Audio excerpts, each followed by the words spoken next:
motivados por la gracia. Ese es el título que he puesto a este sermón. Dice el diccionario que motivo es el impulso que induce a una acción consciente y voluntaria. Ese es el motivo. Y motivación es el factor psicológico, consciente o no, que predispone al individuo para realizar ciertas acciones o para atender a ciertos fines, que puede ser una necesidad o una tendencia. Pero hacemos las cosas porque estamos motivados para hacerlo. Esa motivación puede provenir de muchos lugares. Pero aquí, ¿de qué vamos a hablar? De lo que nos ha venido hablando el autor de Hebreos. Allá cuando nos dijo, seguid la paz con todos y la santidad, sin la cual nadie verá al Señor. Entonces, necesitamos ser motivados, tener la motivación correcta. Y aquí el autor pone dos cosas, dos extremos. Los vamos a ver.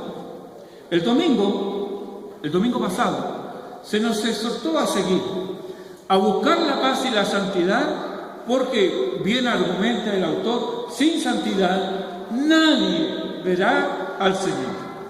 Por lo tanto, debemos buscarla. Nadie verá al Señor. Ver al Señor. Algo que perdimos en Edén, pero recobramos. Sin embargo, aunque no perfectamente por nuestra humana condición pecaminosa, sin embargo, por el Evangelio miramos a cara descubierta como en un espejo la gloria del Señor, nos dice Pablo en 2 Corintios 3:18. O sea, la gloria del Señor no la contemplamos directamente, sino que indirectamente. Pero aún contemplándola indirectamente, esto tiene un efecto sobre nosotros. ¿Recuerdan a Moisés cuando baja del monte? Que su rostro, él no se daba cuenta, pero los que le estaban abajo, ellos dijeron, Moisés, cúbrete. ¿Por qué? Porque su rostro brillaba, y brillaba de tal manera que molestaba a las personas. No lo podían mirar bien, y él debió usar un velo para relacionarse con sus semejantes. ¿Qué había pasado con Moisés? Moisés había estado en la misma presencia de Dios. Y ese instante, esos momentos de estar en la presencia de Dios, lo habían transformado de tal manera que su rostro había cambiado. Ahora eso pasó con Moisés. Pero si tú eres salvo, eso pasó contigo el día que Cristo vino a tu vida. ¿Sí? Fuiste transformado en una nueva persona. Y muchos tuvimos el testimonio de personas que no nos vieron durante algún tiempo y cuando nos vieron de nuevo nos quedaban mirando y nos dijeron, ¿qué te pasa? Hay algo distinto en ti. Alguien me dijo, no sé qué es, pero me gusta. Te sienta bien. Yo era muy nuevito, era muy jovencito, y no fui capaz de decirle, ¿sabes qué? Lo que pasa es que el Señor me salvó. Y ese cambio que había en mi vida, en mi rostro, era un cambio que había ocurrido porque le había entregado mi vida al Señor.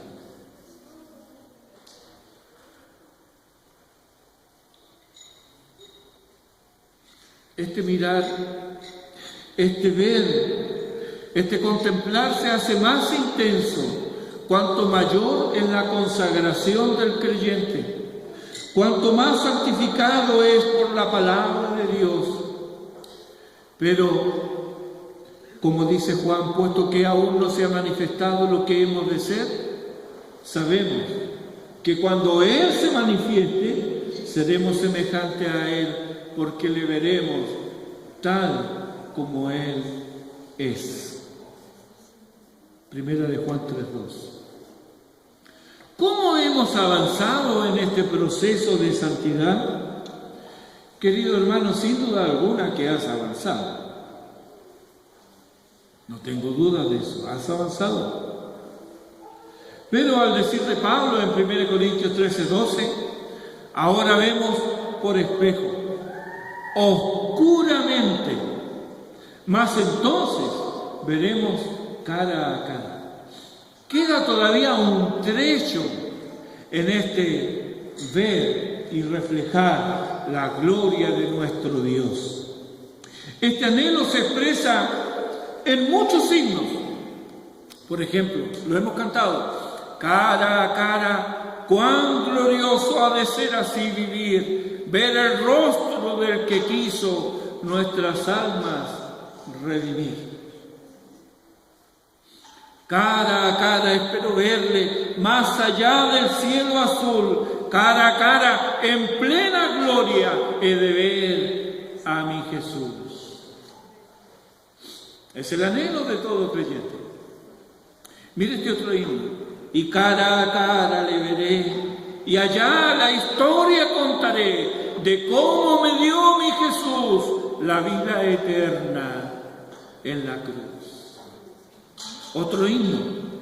Y cuando al fenecer volando allá, con inmortal placer te vea ya, mi canto será así, más cerca, oh Dios, de ti, más cerca. Sí, en esa cercanía contemplaremos a nuestro Señor, tal como Él es. No estará ni difuminado ni distorsionado por nuestra vida de pecado. Este anhelo gozoso de contemplar al Salvador con mirada limpia y pura, sin las cataratas del pecado que distorsionan y difuminan el rostro amado, lo puedes encontrar en todos los santos. ¿Qué es lo que los predispone a buscar a Dios? ¿Qué es lo que los motiva? Dios mismo. Claro que sí. Dios mismo los motiva. ¿Pero cómo? Aquí es donde el Evangelio se muestra infinitamente superior a la realidad palpable y temporal que tuvieron los israelitas. Así como el apóstol Pablo en Gálatas capítulo 4 contrasta a Agar y Sara como alegorías respectivas de la ley y la gracia, así y de una manera parecida, el autor de Hebreos viene a contrastar el monte Sinaí con el monte Sión, para que sus lectores puedan ver gráficamente que no es el temor ni el terror del monte Sinaí el que nos debe motivar a acercarnos a Dios, sino que es el monte Sión, donde somos invitados a acercarnos a Él para recibir gracia y perdón. Veamos entonces este contraste entre el monte Sinaí y el monte Sión. Comenzamos por el monte Sinaí, los versículos 18 al 21 que hemos leído recién, pero que los tiene ahí en sus Biblias.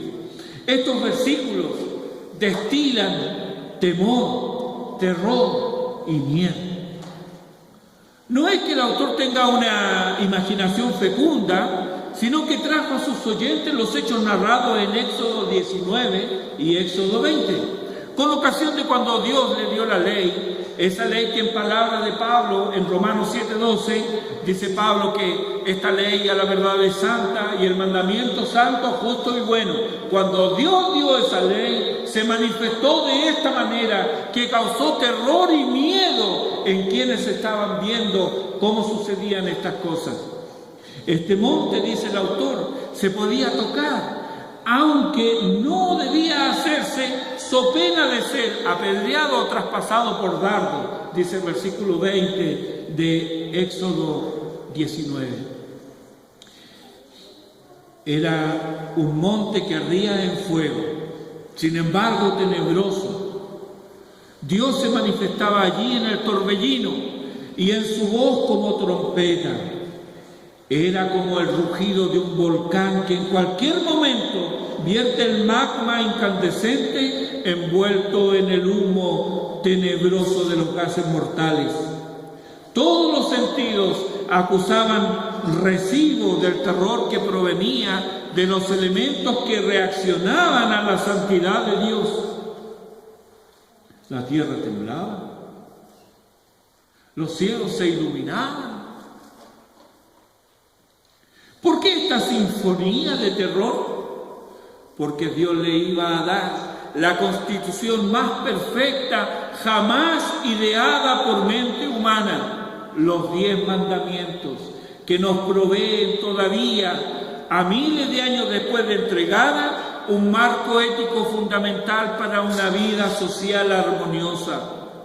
Y aunque su observancia trae beneficios insospechados e incuestionables a la humanidad, en principio era dirigido a un pueblo especial, no porque ellos fueran especiales, diferentes y merecedores en oposición a otros pueblos, sino por la sola razón, lo dice Moisés en Deuteronomio 7:8, por cuanto Jehová os amó. La razón de esta elección no estaba en el pueblo, sino en el amor de Dios. La elección de Dios no está en quien elige, sino que está en el amor de Dios. Dios elige porque Él ama, y Él ama porque quiere, y esa es la razón suficiente. Bendito sea el Señor. Dios le dice a Moisés en Éxodo 19, versículos 5 y 6, ahora pues, si diereis oído a mi voz y guardareis mi pacto, vosotros seréis mi especial tesoro sobre todos los pueblos, porque mía es toda la tierra, y vosotros me seréis un reino de sacerdotes y gente santa.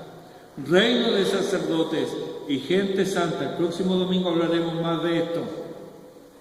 Estas son las palabras que dirás a los hijos de Israel. Moisés repite estas palabras al pueblo. ¿Y cómo responden ellos? Ahí en el versículo 8 de Éxodo 19 dice, el pueblo dice, todo lo que Jehová ha dicho haremos. Ellos no podían responder otra cosa. Habían sido liberados milagrosamente de la centenaria esclavitud en Egipto. Habían visto abrirse el Mar Rojo. Habían visto la columna de nube en el día que los refrescaba y la columna de fuego de noche que los abrigaba en esas frías noches en el desierto. Habían visto cómo el soplo del Señor había destruido y perecía el ejército más poderoso de su tiempo. Eran testigos de cómo Dios endulzó las aguas amargas de Mara. Les dio el maná del cielo, les sacó agua de la roca y había derrotado al soberbio y orgulloso Amalek. Dios hacía todo por ellos. ¿Cómo no le iban a decir? Por supuesto, todo lo que tú digas vamos a hacer. Claro que sí, si Dios le daba todo.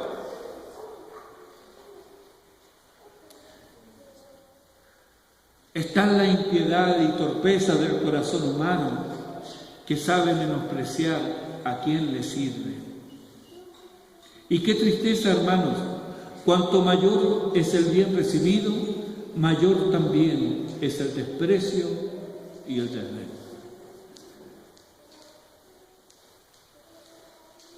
Porque Dios no hace salir su sol sobre justos y sobre injustos. ¿Acaso Dios no hace llover sobre toda la tierra? Y hay gente mala.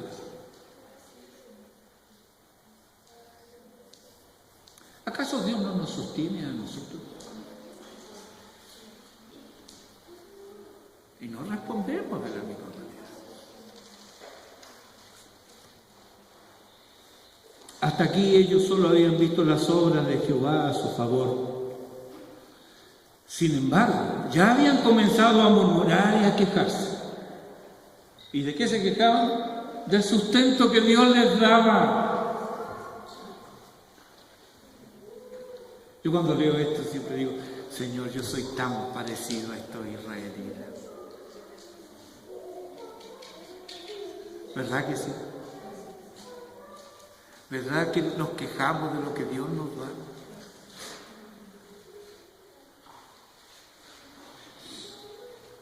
Éxodo 16:3. Ellos debían conocer a Dios. Dios entonces se presentará a ellos. En 19:7 dice que Moisés sacó del campamento al pueblo para recibir a Dios y se detuvieron al pie del monte. Ahora venía entonces la presentación formal. Los versículos 18 al 20 dice: todo el monte Sinaí humeaba, porque Jehová había descendido sobre él en fuego, y el humo subía como el humo de un horno, y todo el monte se estremecía en gran manera. El sonido de la bocina iba aumentando en extremo. Moisés hablaba y Dios le respondía con voz tronante. Y descendió Jehová sobre el monte Sinaí, sobre la cumbre del monte, y Moisés subió. Es en este contexto que Dios entrega su ley. ¿Qué pasa con el pueblo? Bueno, ellos temblaban de miedo. Ellos tomaron distancia de quien tenía el poder de consumirlos. Habla tú con Dios, Moisés. Habla tú con Él. Nosotros no queremos morir, Moisés. Habla tú con Dios. Versículo 20. Y Moisés respondió al pueblo: no temáis, porque para probaros vino Dios, para que su temor esté delante de vosotros, para que no pequéis. Esta manifestación sobrenatural del poder, de la grandeza, de la omnipotencia de Dios fue para que ellos tuvieran temor en sus corazones, para que no pecaran. Cuando Moisés rememora este evento en Deuteronomio 5, no habla por Dios como en Éxodo 20:20, sino que escribe las propias palabras de Dios. Dice ahí en Deuteronomio 5, 28 y 29, y me dijo Jehová: he oído la voz de las palabras de este pueblo que ellos te han hablado. Bien está todo lo que han dicho. ¿Qué habían dicho ellos? Todo lo que Jehová dice que hagamos, eso vamos a hacer. Bonitas palabras. Bien ha dicho este pueblo. Versículo 29.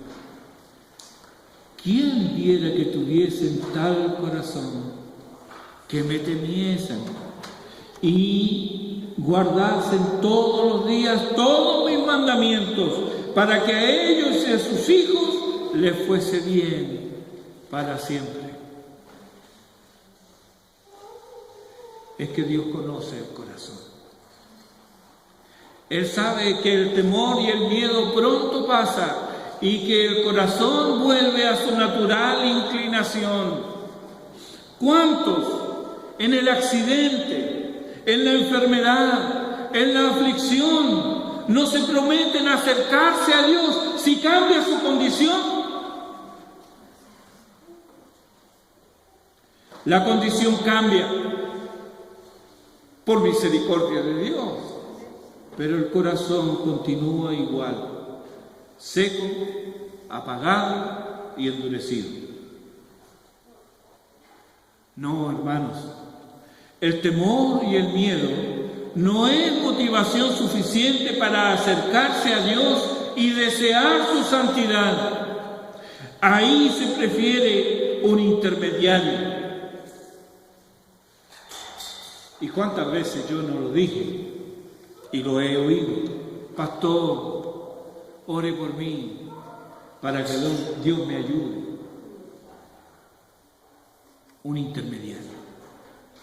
Esta es una frase común. El dolor del accidente pasa, el temor de la enfermedad se disipa, la aflicción desaparece y con ella desaparece la presunta piedad. Oseas capítulo 6, versículo 4, habla Dios por el profeta y dice: ¿qué haré a ti, Efraín? ¿Qué haré a ti, oh Judá? La piedad vuestra es como nube de la mañana y como el rocío de la madrugada que se desvanece. El autor usa esta ilustración de la manifestación de Dios porque quiere enfatizar la santidad de Dios. Dios quiere que el pueblo se dé cuenta de su sagrada majestad. Dios es Dios, parece decir, y nosotros solo somos criaturas débiles, volubles e inclinadas al mal, pero nos hemos saltado algo. El versículo 18 comienza, aquí estamos hablando de Hebreos 12, el versículo 18 comienza: porque no os habéis acercado al monte. Dios no lo llamó a ellos con el terror de su manifestación, ni a nosotros, no. Él llama a los suyos amorosa y eficazmente. Oseas 11:4, con cuerdas humanas los atraje, con cuerdas de amor. Ese es el Evangelio. Ese es el monte Sión, del cual nos sigue hablando el autor aquí, en los versículos 22 al 24. Y qué contraste, hermanos. El monte Sinaí es miedo y terror, en cambio en el monte Sión encontramos vida y gozo. Esta es la ciudad del Dios vivo, la Jerusalén celestial, la ciudad cuyo arquitecto y constructor es Dios, quien la ha preparado para todos quienes ponen su mira en las cosas de arriba.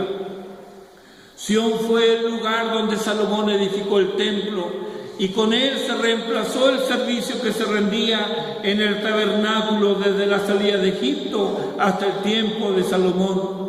Pero este lugar físico solo prefiguraba a Emmanuel, Dios con nosotros, que dice Juan en su Evangelio, capítulo 1, versículo 14, y aquel verbo fue hecho carne y habitó entre nosotros. Tabernaculizó, podríamos decir, en vez de habitó, si cabe la expresión. Ahora, por medio de Él, por medio de Jesucristo, podemos ofrecer un servicio a Dios agradable y precioso.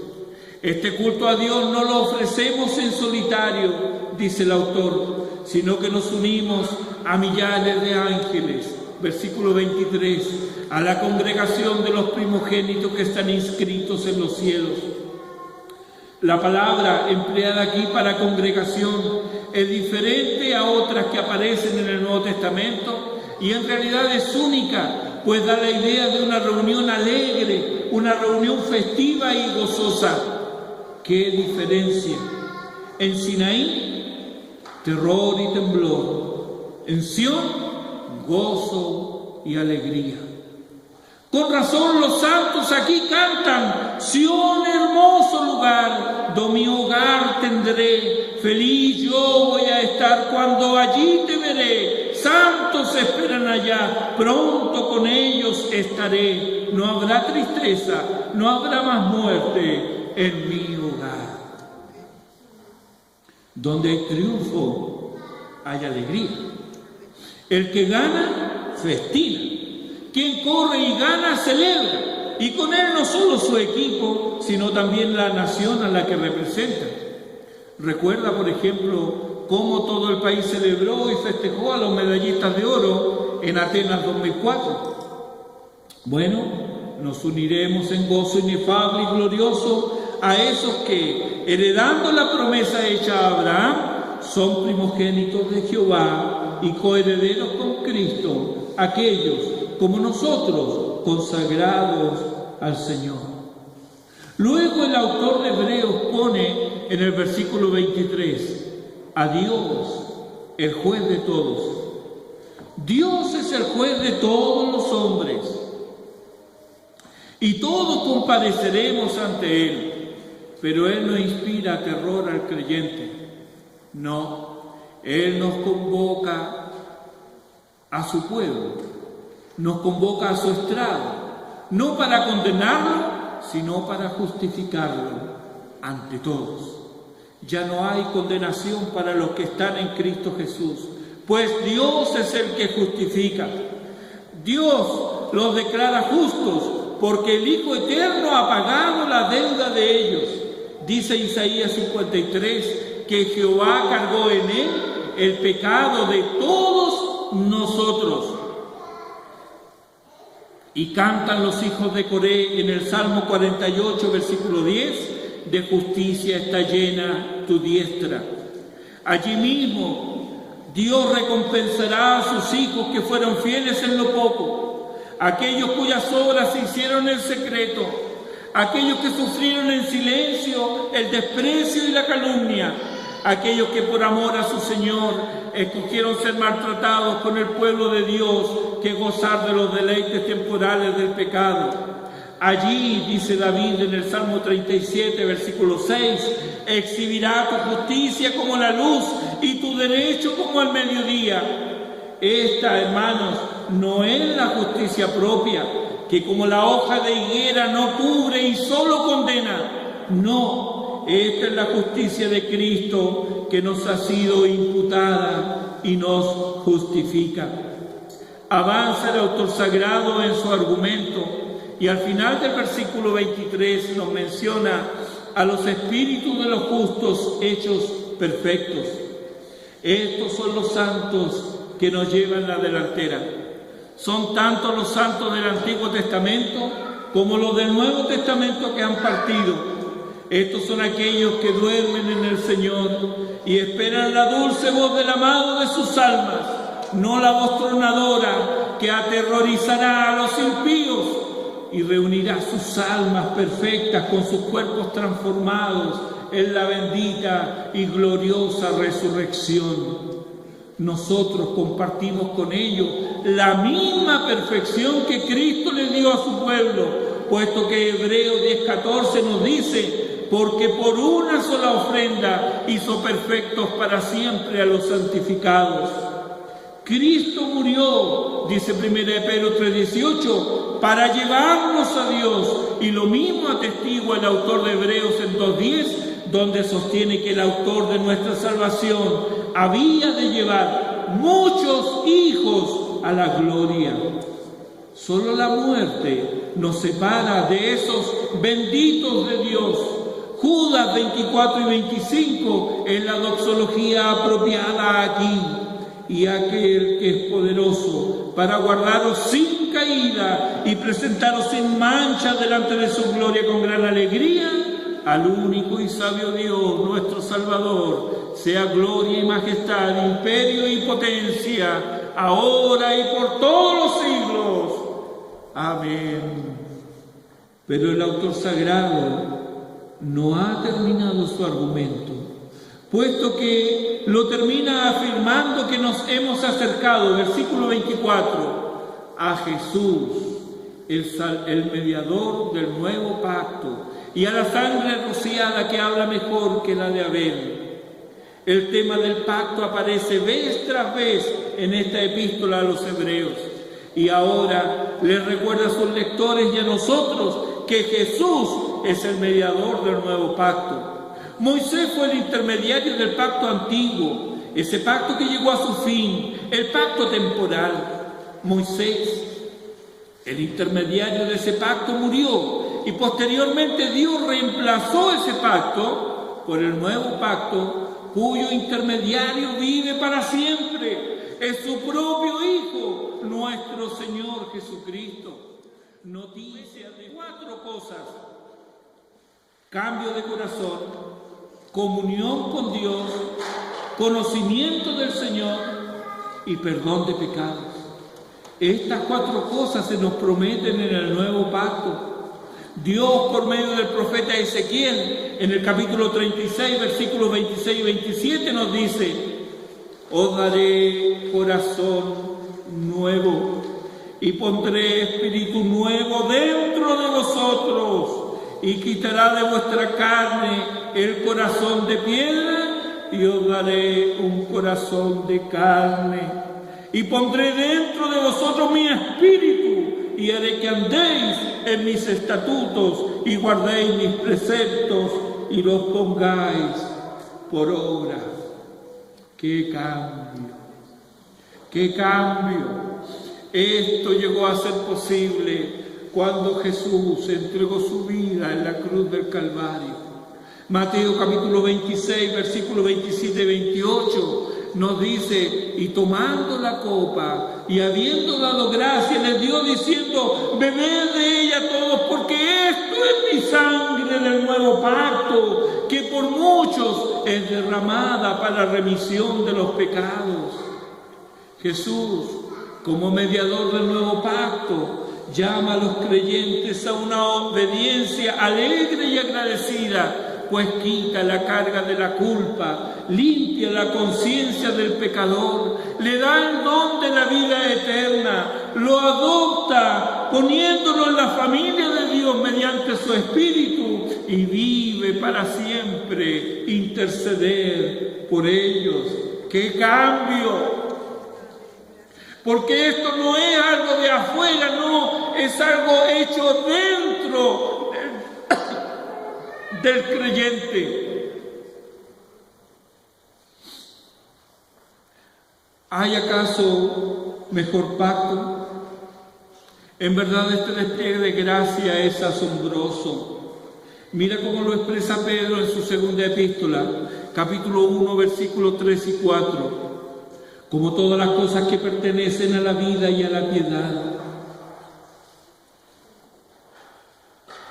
Todas las cosas que pertenecen a la vida y a la piedad nos han sido dadas por su divino poder, mediante el conocimiento de aquel que nos llamó por su gloria y excelencia, por medio de los cuales nos ha dado preciosas y grandísimas promesas, para que por ella llegaseis a ser participantes de la naturaleza divina.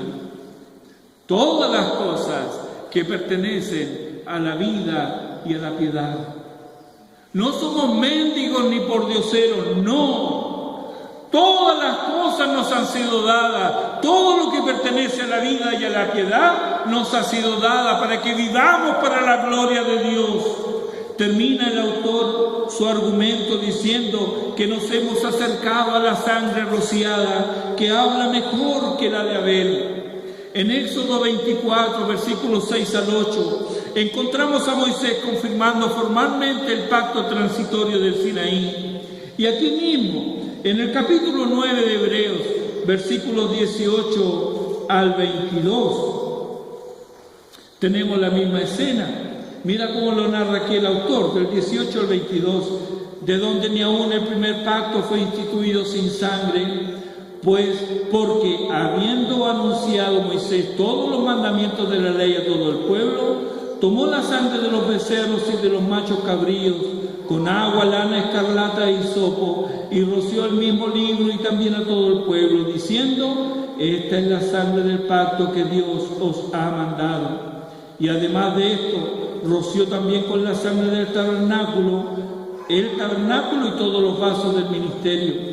Y casi todo es purificado, según la ley, con sangre. Y sin derramamiento de sangre no se hace remisión. ¿Ves el final del versículo 22? Sin derramamiento de sangre no se hace remisión. Nuestros pecados son remitidos, no son contados como nuestros, cuando la sangre de Cristo se ha aplicado a nosotros.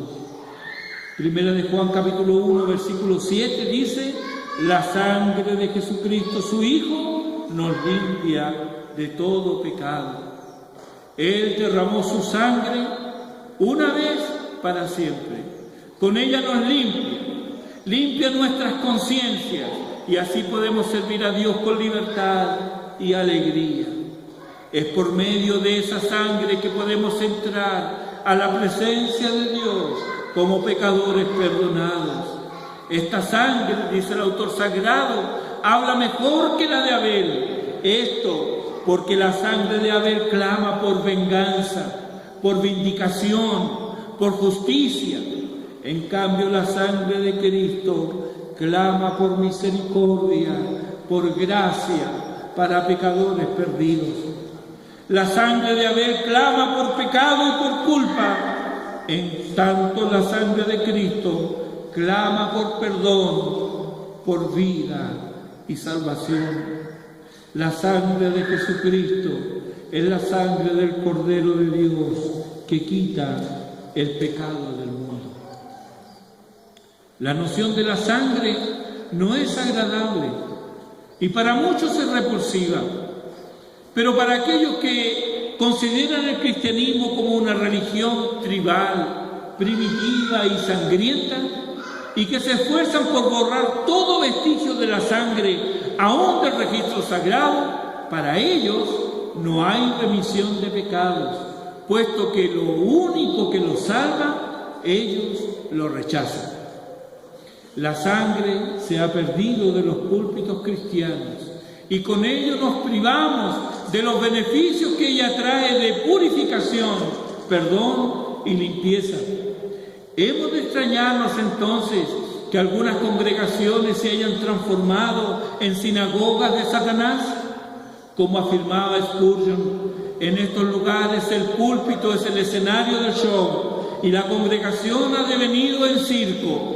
No hay allí reflexión alguna sobre la carga de pecados y por lo mismo los asistentes a esos cultos son engañados, ya que creen ser salvos en y con sus pecados. Otros tienen un concepto místico, mágico de la sangre, como si fuera un mantra al que invocar en los más variados escenarios. Y así, de esta manera, llegan a prácticas ocultistas, creyendo que porque se hace en el nombre de Jesús, pasan la prueba de la ortodoxia. No, hermanos, el mensaje de la sangre dice que Jesús quitó nuestros pecados, que levantó nuestra carga de culpa, que perdonó todos nuestros pecados. La sangre me habla de que ahora estoy en paz con mi Dios y que gozo de libertad, pero libertad para servir a Dios en una vida de obediencia alegre y sincera a Él. El mensaje de la sangre me habla del amor de Dios. Me dice que Dios me amó de tal manera que envió a su Hijo a morir por mí. Esa sangre me recuerda el costo de mi salvación y me recuerda que soy libre y que ya no soy esclavo del pecado. Ese es el mensaje de la sangre. Hemos hablado o se nos ha recordado 7 cosas a las que nos hemos acercado, todas ellas importantes. Cada una de ellas puedes considerarla como un ofrecimiento de gracia. Son tesoros celestiales a los que podemos acercarnos. ¿Qué es entonces lo que te motiva a buscar la santidad? ¿La voz tronante del Sinaí o estos ofrecimientos de la gracia de Dios? Yo no tengo dudas. Oro a Dios que no rechaces tan magnífica bendición. Acepta la gracia de Dios y busca la santidad, sin la cual nadie verá al Señor. Adoremos al Señor.